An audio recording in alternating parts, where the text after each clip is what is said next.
Alright, we're back in the shop here for another diagnostic. We have today is a dual light emergency light.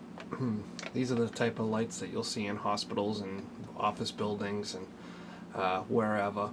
I happen to put one in my kitchen for because we seem to lose power about maybe 3 to 5 times a year. So it's a nice little feature to have in your house if you have one.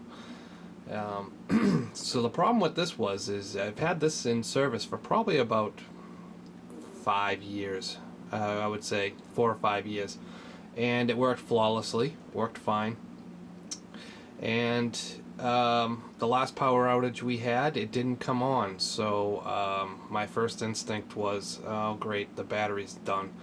So yeah, actually, I was correct, and I'll show you how to check this to make sure it's the battery and not the light, and we'll go from there. So first thing is first, we'll plug this in. I just have a depth cord hooked up to it, and we'll plug it in, and you'll see that little light comes on the side here, and if you press the test light, nothing comes on. So that's your first indication. If you're lucky enough, sometimes you'll have a battery level meter on the side, and don't go by that red bar there. That just tells you when the LED comes on, where it should be, and I get nothing even when I press the light. So that was my indication to pull it off the wall and do some further testing.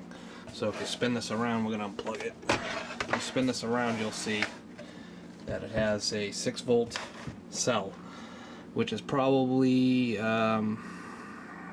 let's see, judging by the cell, what I did was actually I punched this number into a website that I like to go to called Battery Mart, and I come up with a cross-reference of this battery, which is a SLA-6V 4-5. It's a 6-volt 4.5 amp hour battery, 20-hour rate.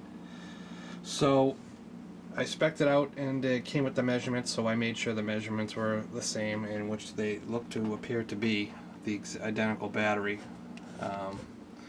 So that wasn't bad, and relatively priced too. So I think the whole light was about $40, $50, somewhere around there. I can't remember, it's so long ago. Battery was I think the battery was $7 and some change, and plus shipping, which was like another six bucks or something. So for $14, you can restore your old emergency light if that's the problem. So what we're gonna do here is we're gonna take the old battery connections off. They just slide off. They're just on crimp terminals here. And we're going to test the old battery. Now, we've got the meter here. We're going to hook up and the old battery is reading about 2 volts, 2.1. That's no good. So, and actually when I first pulled it off, it was about 4 volts. And I've had it unplugged from the charger for a couple of days waiting for the new battery, and it's down to 2 volts, so it's not holding the charge anymore. So this one is done, so get rid of that one. But now we'll hook up this one to the meter. We'll see where it should be. It should be around 6 volts, give or take, depending on its charge. And we're up at about almost 6.5 volts, so I'd say this battery is pretty well charged, and we'll hook it up. And another thing is when you disconnect and hook up a battery, reconnect the battery to these lights. Certain lights will not come on when you first initially hook up the battery. You will have to plug it in and then unplug it to get a real cycle out of it. So if you're troubling a light and you're like, oh, you just plug these things on, and then you say, oh, okay, well, it's unplugged from the wall, oh, the light's dead, I just wasted money on my battery. And that's not always the case, and I'll show you here. So plug it on.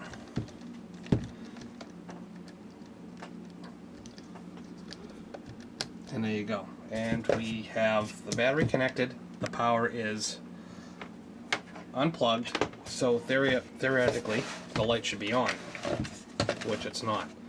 And you think, oh, well, like I said, it's no good. I'll just go buy a new light. I just wasted money on a battery, blah, blah. But that's not true. You need a little further testing. You can try pressing the test light on the side here, and you're not going to get anything as of yet. So, plug it in after you get the new battery on. And I don't know if you saw that, but the light actually just flashed. And now we'll press the light test button. And hey, we got some light here. And when you look on the side, if it has a battery voltmeter, a lot of them don't, but you'll see where the charge is. So I can't really see that right now because it's at an angle, but it's not where it doesn't. Yeah, okay, so we're at pretty much full charge, I think, here. See, it says charge and discharge. So yeah, this is a good charge in this battery. Now when I unplug it, it should stay on, and if it doesn't, then you will probably have a problem with your light. So pull the plug,